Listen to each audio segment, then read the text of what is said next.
Welcome to another episode of Husbands Watching Housewives. I'm Scott. And I'm Jeff. And we just watched an episode of the Real Housewives of Potomac. Yes, the final episode of the season. Yes. Uh-huh. And it's been a long season. Yeah. I can't believe... It feels long yet short. Yeah, it's always like that. Yeah. Like, I can't believe that was so long ago. And then, yeah, by the time we get to the last episode, we're like, all right, I think they put a bow on it already. Right. So, Yes. Big bow. Yes. The highlights of this reunion episode, obviously Karen coming out. That was... I think Karen versus Wendy and Monique versus Stacey, apparently, which went ended up nowhere. being nothing. I mean, because it was just like bleeps. Yeah. That could be the title of the episode. Bleep, bleep, bleep, bleep, bleep. Yeah. Someone supposedly told Monique something. They kept saying this person's name. It related to her issues with Chris and their kids in custody, I think. Yeah. And Stacey denied it, and they showed footage of her she denies having contact with Chris, and they showed the episode where she talks about like, oh, Chris texted me. So it's, again, typical Stacey inconsistencies. She's not going to admit to anything. Right. Let's keep it moving. But, her defense was, why would I do that? Like, why would I meddle in your marriage? That is a big point. Like, why? She's nothing to gain from that. Right. Monique is only a friend, and there's no need to start an issue with her. If it was like something about Gizelle and wanting to get back at Gizelle, but she has no reason to get at Monique. Right. She's not with Chris. She's trying to repair things with Timo. Right. So it's just, yeah. I think it was like one last like, oh, and, but there's, unless they shouldn't even kept that in there if we weren't going to see anything, let alone like hear someone's name. Agreed. It's just, I get it, Bravo doesn't want to be sued, but, then just skip it all together. Right. But I guess they wanted to put out that there's yet another source of someone saying that Stacey is involved. Right. With Chris when she says she's not. But you feel like if that was the case, Andy would have been a little bit more like, that's pretty damning. And he didn't even really seem to do that. Well, he really went at Wendy saying, you look like you want Stacey to confess. And Wendy dodged that question, basically. Yeah. So I think he wanted more from Stacey, but she's not going to do it. Right. She's not going to give one little thing. And then at the end, when they were talking about what have you learned or like, where are you going? And she said, I want to keep being me. Yeah. And I don't want to change at all. I want to keep being the exact same. The look on Giselle's face. And then to say, but I'm going to be more direct. So there's no more miscommunications. It's like, it's not really miscommunications. It's you're getting caught in some half-truths. Right. So, you're not being direct enough, and so you're leaving things open for interpretation. Right. And if you don't want that, then you have to close the loop. Make sure you tell the truth. Right. Which doesn't seem to be what she's doing. Or at least cover your tracks and, Yeah, that's for sure. So. I feel the Karen stuff was just kind of a rehash of what we heard in the one-on-one, pretty much. The fact that she wouldn't admit still that she's an alcoholic. Right. I love the fact that she said, me saying that I'm going to be in recovery for the rest of my life says it all. Well, it's not saying it all because it's not saying the one thing Andy is asking you basically to say and own it. Yeah. And my Lisa Rinna voice. More on that later. Oh, yeah. Forgot about it. So she wasn't going to own that. Right. I also feel like we were teased the whole like Wendy Karen confrontation about like what their big beef was with each other at the end of last season and about the unseen footage that really didn't do anything. So all we really got out of Karen was her, what we thought from the trailers as saying, you're having legal trouble. You need to shut up. You need to be quiet about it. And it's exactly how I expected it would be with Wendy saying, I talked to my legal people and they said, just don't say anything that's not already part of public record. That's a good point. And she wouldn't be there at that reunion, much like Karen didn't show up last year, if she couldn't be there for legal reasons. Right. So she knew exactly, I'm sure she was coached. Hopefully. And she had her bullet points. And so there's only certain things she could talk about. But yeah, Karen was like visibly distressed the entire time that Wendy was retelling that story of the burglary and the day that they got arrested, and so. But again, it is all in public record. I think it's more so how you come off to a potential judge or jury, and if you don't seem contrite, or if you're just, I don't know, but then you can't be contrite because you're not. It's that whole what was the one when I'm blanking on the case of with Erica, how she couldn't say I feel bad for she couldn't say anything about the victims because it would be an admission of guilt. Right. Or so I can't say I feel bad for them. Right. Yeah, because then that would be like, then that means I did something or knew about something that was being done to them that was bad. Right. So she had to really pick and choose what she could say. Right. And I do agree with Karen. I mean, especially, with these celebrities, sometimes they do want to, we'll make an example out of them. And so whether, to the extent that Wendy is or is not guilty of something, I mean, the prosecutors could definitely take something she says on the show and use it against her. And that's the last thing anyone would want. But if Wendy's secure and that she's, saying things that, are fine, then I'm fine with that too. I think also the court of public opinion sometimes overlaps with the actual court. Yes. So that's a thing to watch out for as well. Yeah. I will also say that like Wendy's, we're just gonna let this play out in court thing doesn't give me the biggest of all feelings, but no. Or when Andy said, "What is your plan if you both go in? Who's gonna take care of the kids?" And she said, I pray it never doesn't get to that. Yeah. So I don't think she's in denial. But I don't know. Well, hopefully they can give her the Joe and Teresa Giudice sentencing, and I would hope so. So each young children. Yeah. That would be nice. But it seems like something is going to have to be done. Some fine, some measure of time being served. It can't just be like this is all dismissed. From I think the things that I've read about it, just very, very passively, it sounds to me that they might be getting ready to like throw it all on Eddie, and one of them will take the fall for the other, if there is any wrongdoing to be admitted to. So it'll be and going back to that clip they showed of her saying, "I don't know anything about our financial lives. I don't know how to pay my mortgage. I don't know how to pay my light bill." It is very much similar to Teresa of Joe just did everything and I signed something and this is what happened. Right. So they could throw it out there that, she just did what Eddie was telling her, and whether it be credit cards and different. That was a good answer for the whole, why do you have all these yeah, like what it didn't actually happen that way, and we've used different names for privacy reasons. Right, we gave aliases for delivering stuff. Yeah. So, which could be cockamamie, but who knows? I was gonna say, should we, for the health of our marriage, after maybe our anniversary this year, you start doing all the financial stuff, and that way we have practice. I'll do the dishes. No, I don't want to.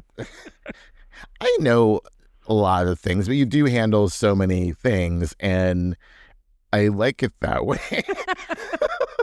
Let's be clear. Like, we have like separate accounts, but then we have a joint accounts. Right. And so, and then we charge everything to a credit card for points every month, and we just make sure that gets paid off at the end of the month. And that's really all I do is say, "This is how much the credit card is," and this is your half. This is your half of the mortgage. Yes. This is your half of the car payment.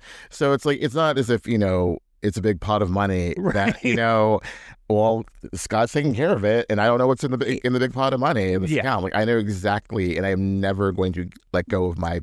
The one thing you'd need to log into the credit card and say yes, pay it, because it's not on auto pay. It's the only thing we have that's not on auto pay. Right. So everything else comes out automatically if you just make sure the money's there. So. But no, I should know. I do. We know where the passwords are kept. So we have all that. If something came down, happened to either one of us, we could, and I know we work, where I work, so we would figure things out. Well, how am I going to commit mortgage fraud or something like Joe Giudice did if you won't just blindly sign things? Well, you should not be committing fraud. I'm not. I was saying this to you, and this is like a slight segue, but then, a slight aside. Before we get back to Potomac, I finished Lisa Rinna's book, which I really enjoyed. It was a great perspective of her, not just on the show, but like her before Housewives and Days of Our Lives and Melrose Place, and like also about her family and Harry and her children's, careers and everything. Careers and also just aging in this business and being in her 60s and, what she found works best for her. And, it was really insightful and well done. One thing that where I'm relating it to Potomac is that she talks about being on Housewives, they do not have a clothing budget. And you don't really make a shit ton of money on Housewives. And so you have to pay for glam. You have to keep up with the Joneses. They're all the Joneses keeping up with each other. Mm-hmm. But especially when you have Dorit and Erica, who are these, big fashion girls, Rinna had to buy a lot of clothes and spend a lot of money on glam. And she said, and she could be just exaggerating, but she said, I nearly went bankrupt spending all this money on doing the show for 8 years. Mm-hmm. So I think that's very interesting. Going back to what Andy said, some people saying, oh, you're trying to keep up, as he said, look fly for the show. And it costs a bunch because those are designer clothes and bags and shoes and the wigs and all the glam. It's very expensive. And, I don't know what her salary is, but I just think back to her Michelin Man outfit that she had, and if she, the idea that they're blowing a lot of money on clothes that quite often don't look that good is another thing. But beyond them, maybe or may not looking good, I think it's sort of the thing that, I don't know, in Potomac especially, I just don't feel like it's as aspirational, and we're not looking to, what designer brand. Even on Beverly Hills, I don't really care. What designers are they wearing? And I think it goes more towards the particular housewife. Dorit and Erica have made it their thing. And if, But because Erica single-handedly made every other housewife across the board step up their game in terms of their glam. Right. For confessionals, for everything. But it's the way that I think Kyle's not necessarily talking about brands or making sure she's wearing a brand name dress or brand name this. She wears what looks good on her. Right. She's definitely not buying things willy nilly and just buying cheap stuff, but she's also not leaning into it. I'm just saying, Kyle would wear a $200 dress if it looked good on her. Oh, for sure. She said, I was in last week's episode that she's wearing a Zara dress. Right, exactly. So, but also, one, she already had wealth accumulated, and two, I would I'm sure Kyle makes the most on that show. It's a bad example, but no, that's what you're saying. But it's just you don't need to wear head to toe Chanel on Potomac. Unless you're trying to make that be your brand of I'm the label girl. I don't think you need to. I don't think there's anyone on there that you're looking towards. Maybe you'd expect Karen to be wearing something more refined and a little bit more of this, but you're not necessarily waiting for Karen to walk in wearing designer labels. Not necessarily the labels or aspirational, but there is this pressure for them to look very good all the time, because and then if you don't, you get dragged like Gizelle does for years and years. Yeah. So I'm sure Wendy felt this confessional needs to look amazing. Right. And they all do, because the fans are merciless right. when they don't look good. I disagree with the whole idea, and I understand that it is a standard that they can't wear the same thing twice. Throughout the season, but you never see them wear the same thing twice. Yeah, but I wouldn't care. And you've seen it. Probably Robin wore the same thing twice, but because Robin was more jeans and a tank top sort of girl. You'd see her in one scene, and a few weeks later, it's wearing stuff around. I think that's totally fine. And so this whole idea that every time they're filming they need to be wearing something different, I don't buy into it. It's just not the housewives that I expect. Right. Well, in Potomac, or just in general. In general. Yeah, but they do. I mean. In Orange County, Orange County, I would we're fine with Emily and what's her name? Gina wearing whatever the hell they want to wear. They're not necessarily, we're not expecting them to wear a lot, but you'd expect Heather Dubrow to wear something. But even Gina was I have this coat, but I'm going to return it. Right. Or she was returning things in general. And I'm sure that's probably I wore it once. Right. And I can't afford to keep this. Right. And I can't wear it again unless it's during the off season. So why am I holding on? I mean, I hear what you're saying, and I don't disagree that that's the reality. But I say, let's let's take the pressure off the housewives. They don't need to keep dressing. I don't think there's any turning back though. You know. You know? I'd be curious to see like with the Rhode Island, like what they're doing. If they are like, I have to be like those other girls, and really go up. But I think also some of them go get it's custom, but it's not like a custom Valentina, but it's like someone makes things for them locally. Right. Is not necessarily like gonna break the bank. Right. I don't know. I would be really curious to like go through someone's closet and say, what exactly are you spending on just like I'm hanging around doing a workout scene, right. working out in quotes, versus I'm going to a nice dinner on the finale episode that I have to look amazing for, versus my reunion dress. Right. And I want to know the facts and figures. Well, there's that one TikTok account that does the housewives fashion and like says like how much each outfit costs. I haven't seen her in a while, but I also haven't been spending that much time on. I don't know if I follow her, but I've seen that one. But yeah, no, that's always interesting to see as well, because sometimes it is just like, oh, that's a $200 pair of pants, and again, a pair of pants versus a dress is a different thing, because the dress you'd recognize, a pair of pants you can. That's true. You wear a different top, and no one's gonna. Yeah. What was Sutton's line that she did? They were ugly pants. No. The line of clothing she made. They weren't staples. Oh, there's her capsule collection. Yeah, capsule collection. Yeah. Yes. Forgot. All meant to be interchangeable. Yes. Oh, wonderful. Oh, that's right. And it was not economical, but like for the environment. Yeah, eco-friendly. Yeah. So, but yeah, I mean, again, there's certain women on each of the shows I would expect to bring the fashion, but I don't expect it from all of them. Like Wendy if Wendy was doing that, I feel badly that she felt necessary to do that, especially because Wendy, her brand was always being the smart one. You know what I mean? And what is she, the Janet? But her brand was I'm the educated one. And I guess she did come season 2 with, her, glow up and everything. And that's what people or Gizelle apparently couldn't accept about her, is that like she went from being the professor to apparently being pretty. So they think they were accusing her of being shallow, right? When she was so strident of like, address me as Professor Wendy or Dr. Wendy. And I think 2 things also from the Wendy thing I took away.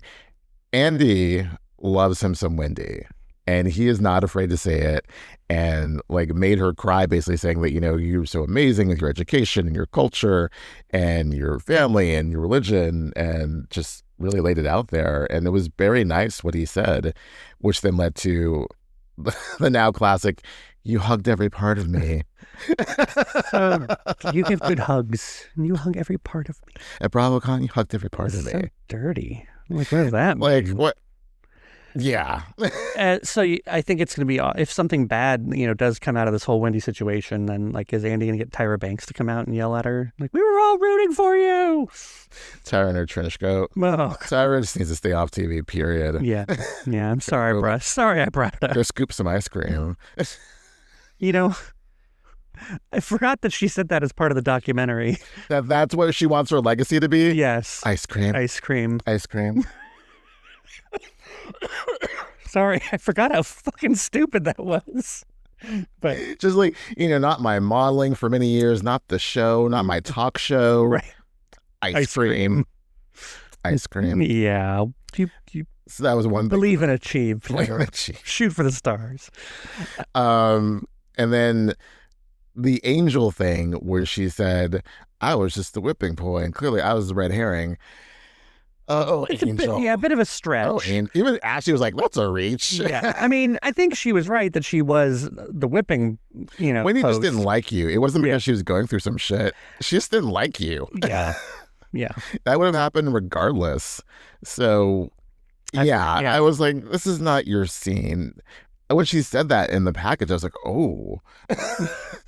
Yeah. That was just kind of like, oh. Speaking of packages, Gizelle didn't get one. That's hilarious that it took Kay saying you didn't get a package for Gizelle to be like, oh, wait, I didn't get a package. And I love how everything was just that Andy didn't say anything about it. They didn't show any reaction whatsoever. It was just kind of like, Mm-hmm. Learn from that. Yeah, Gizelle just took it upon herself to then go ahead and update us all as to what's going on. It's like, yeah. My daughter joined my sorority. I'm looking at business ventures. I'm going to date, but, quality versus quantity. Yeah. No, and you are missing the Gizelle pronunciation of everything. And I can't. Sorority? Sorority.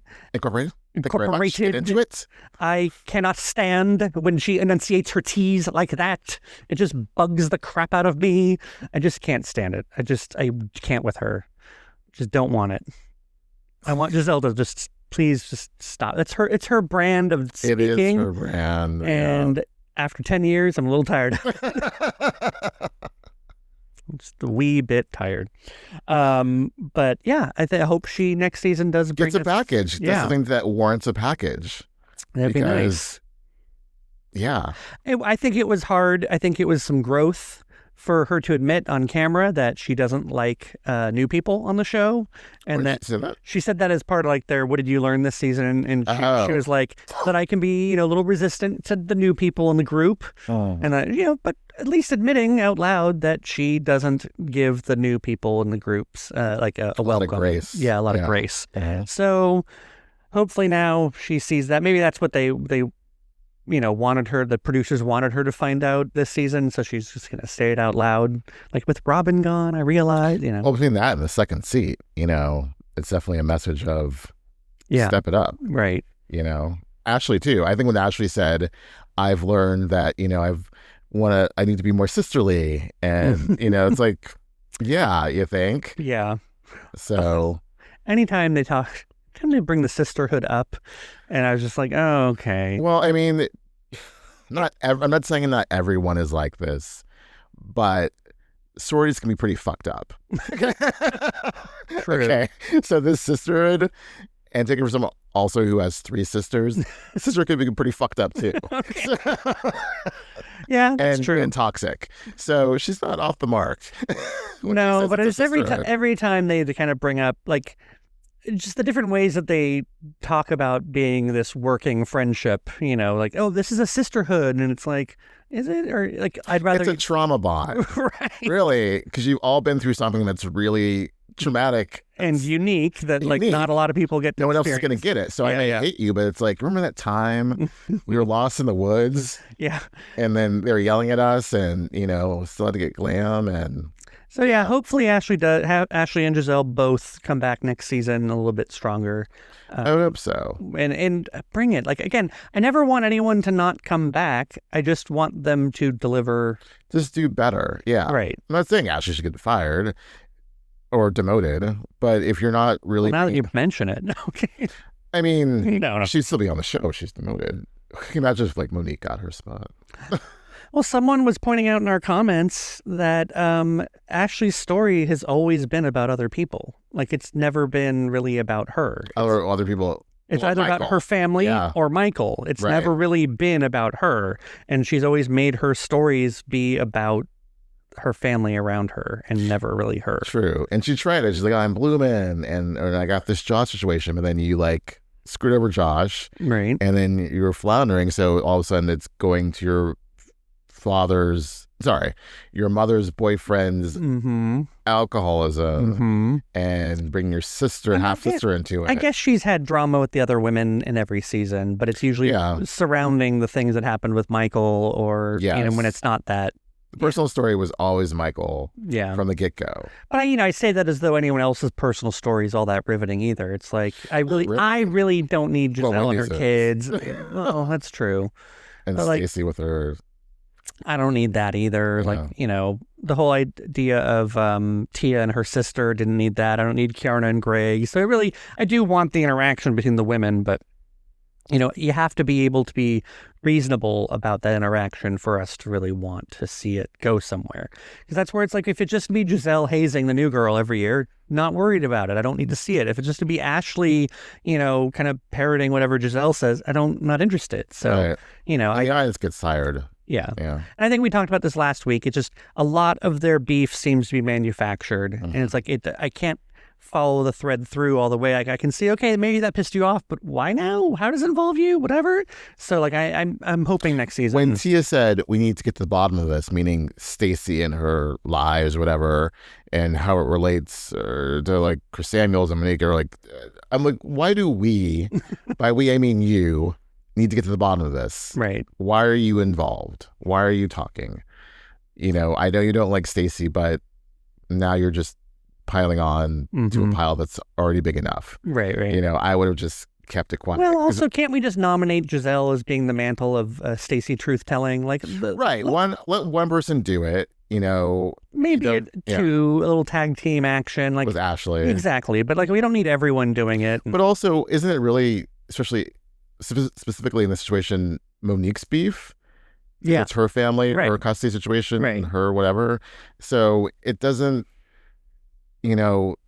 I guess what we're hoping is that Gizelle and Ashley and whoever else comes to the preseason strategy meeting next season. There's always a strategy meeting. Hopefully they have like a better plan in place, because if they're trying to get Stacey, which is ultimately I think the thing that's bothering everyone, is that Stacey's clearly not being truthful. Yeah, she's getting away with it. So it's like, let's find something real you can get her on and quit trying to have these failed gotcha moments. Either leave it alone altogether or actually get something you can gotcha her on.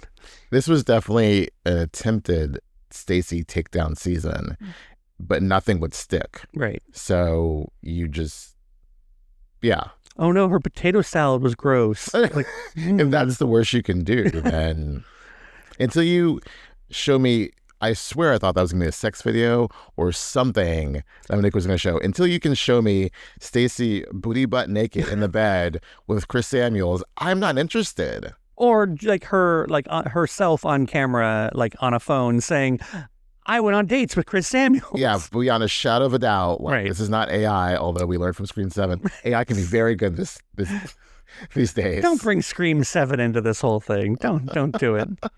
There's so much wrong with that movie. So much. It was a fine movie, but we saw it this weekend. Yeah, it was. Would I see it again? There's no need to see it again. Right, exactly. No. But would we miss seeing a Scream movie since we've seen every single one of them? No. We need to watch. Seeing Nev back and you know, Courtney and Joel McHale's wig. Joel McHale's wig. all the cameos that showed up. It was good. It was very good. Nice. It was very good. Nice. Yeah. Nostalgia. It was for the nostalgia. It was. Yeah. So a lot of people don't go to movies because there's always people talking during movies, and so it's a little irritating. And Jeff and I feel like we've had some bad luck more than most, because we also like go to some very artsy movies, and so you go to an art movie, the last place you expect to have someone just talking through the movie is an art movie, but Scream is a whole different thing. So there was someone sitting next to us in the back row, kind of a couple seats down, and he was kind of giving some commentary, and it was enough for us to be like, oh God, what?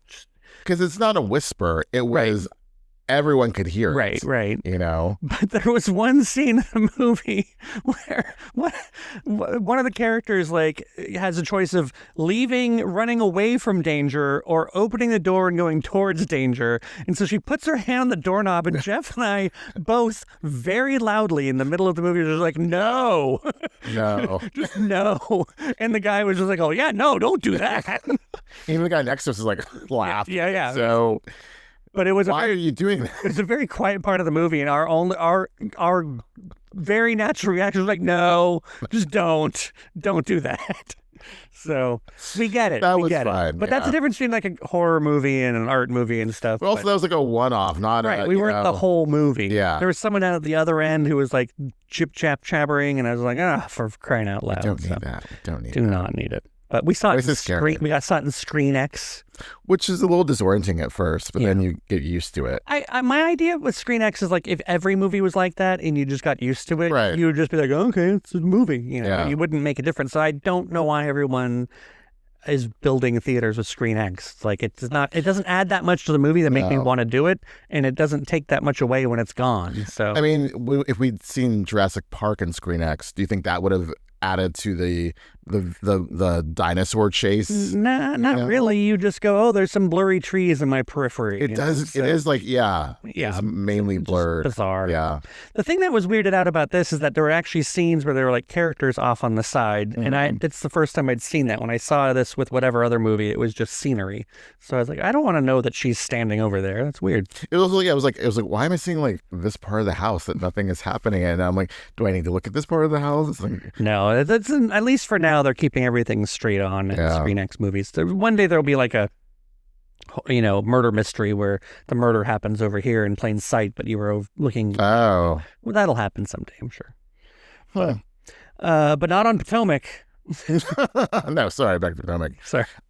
They definitely didn't. I thought they were going to get into more detail about the Colorado situation, but they really didn't. No, I mean, and I'm glad they didn't. Andy was like, we're never going to talk about this again because just Colorado. Well, we said we never ended this season in a gas station. That was pretty funny. Yeah, when he's trying to, pile on to Angel. Yeah. She did the best that she could. I mean, both in the trip and also at the reunion. I liked her response of like, I've already addressed all of this with you guys. Right. Like, I'm not going to do it again. I apologize. Right. And I know I need to do better.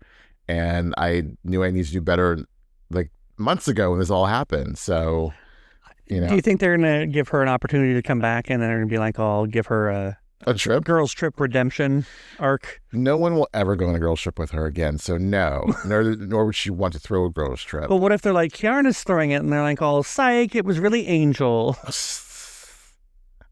She takes off the mask. I thought also it was good for Angel to admit that, like, she understands that this group is not the group of meditation people. Except Monique, who said, I would have loved to sell right.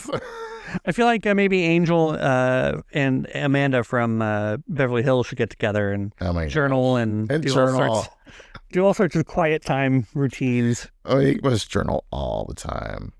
I don't need to journal. So many journals. So. Anything else we're missing? Well, the Karen of it all. Oh, again, she just kind of came out and repeated things we already I guess heard. we got into, yeah. But it's good to see her, I guess. I mean, yeah, she looked great. She looked great. I guess I forgot that we talked about that we got her at the top of the show. Yeah. And again, she didn't really say anything new. She confronted Wendy a little bit and, thanked and, support from Gizelle, got apparently notes in her mailbox, and that's really about it. So I think going off of the whole when Karen didn't thank Wendy and that whole like betrayal thing back and forth. Yeah. Wendy didn't thank Stacey. The fact that she's like, Monique has really been there, and she's like texted me, and we've gone out together, and I think they panned to Stacey, and she was like, well, now, if this is not the pot calling the kettle black. The ladies are being shady. But I think she's cool with Stacey. It was just weird to really focus on Monique, of all people. Yeah, I would agree. Yeah. So, we're going to have to take these pictures down. Yes, and get pictures for Atlanta and Rhode Island. So, are we done with Potomac? I think we're done with Potomac. Do you have a rose and thorn or overall feeling about the season before we move on? No, that's a complicated one. I don't have any that I care. I think, it was a fine season. There were definitely weak points. There's definitely filler. It was awkwardly structured at times. I think a lot of the interesting things happened off camera.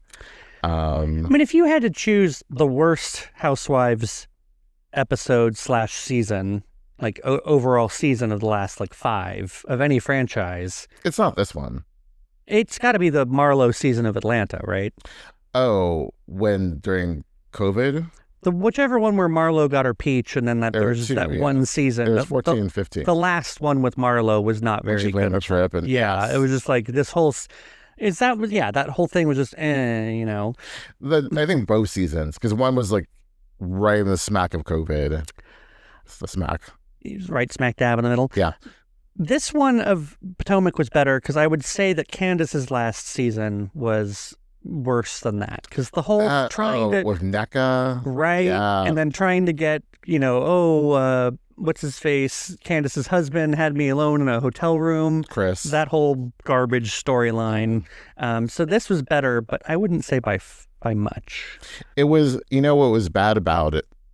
I think that was worse because they were so fractured and disjointed, and at least they're more cohesive. If anything, it's cohesive about hating Stacey, right? But they're more together than they were, right? And they're and we don't have Mia this season, so that's even better, right? It was almost a little bit of a jump scare to see her in that flashback. Yeah, you're like, oh, Mia, yeah, it's such a blast from the past, which seems strange. We had her for 4 years, Mia, or 3? 3. But either way, I thought she was going to be around for a while. I did too. But Mia should be a cautionary tale to Stacey because the lies just really got. Yeah. And then she just ran off rather than admit things. And Wendy was the closest to her and tried to say, Mia, come on, I like you, but let's be honest. So Wendy must get tired of trying to tell people to be honest. Well, then also Wendy should never be honest. So, did you have other franchise you want to get into? You want to talk about? Yeah. So, just segueing. So, I thought that Atlanta would premiere much sooner. Oh, right. We got the Atlanta trailer, which I thought was pretty good. You thought it was very long. Very long. Not as long as the Valley trailer. Good God, it was but long. Still very long. But no, it looked like a good season, and we got the 2 newbies. I'm happy that Drew does something, yes. even if in just the trailer. Yes. Like, oh my God, if I have to listen to another season of Drew getting a divorce, I'm going to ask them to. I will be like, could you please divorce Drew from the show? I just don't need this anymore. It's like lock the basement door, lock in the basement with Ralph. No, thank you. But no, she's activated. So what's going to happen programming wise, now that we're done with Potomac, we'll only have Beverly Hills for the remainder of March. And then Rhode Island premieres on April 2nd. Which is a Thursday. After Beverly Hills. And then it moves to its permanent night on Sundays after the premiere of Atlanta. Yes. So we'll have 2 Housewives shows on one night, which we do not like. Well, yes. And if I was in charge of programming, I would have put Rhode Island with another show, perhaps the Summer House. I don't know. So I don't love that. And that means that we will be recording. We'll be a day late on one of our episodes. Yeah. Probably on Rhode Island is my guess. No, I think we'll do Atlanta on Sundays and put the episode up the next day. But Rhode Island won't watch it till Monday and probably not. It'll come out on Tuesday. Yeah. So it's going to be a little bit late. So just so everyone's aware. Yeah, we could become one of those podcasters that just does both episodes at once. But knowing us, we'd randomly... That's just too much. We'd confuse the two. We'd be in the middle of talking about Atlanta and then talk also, too, it's like we really have to get to know these ladies on Rhode Island and their faces. Because we're gonna have the Meredith Lisa situation for at least the first few episodes where we're like, are they the same people? So I was like, no, that's Joellen. Yeah, until we're like, absolutely not. Can you believe we thought Meredith and Lisa were the same people? It seems so bizarre now, but at the time, definitely. 2020, we're like... Yeah. Who are these twinsies that have roughly the same birthday or back to back? Yeah.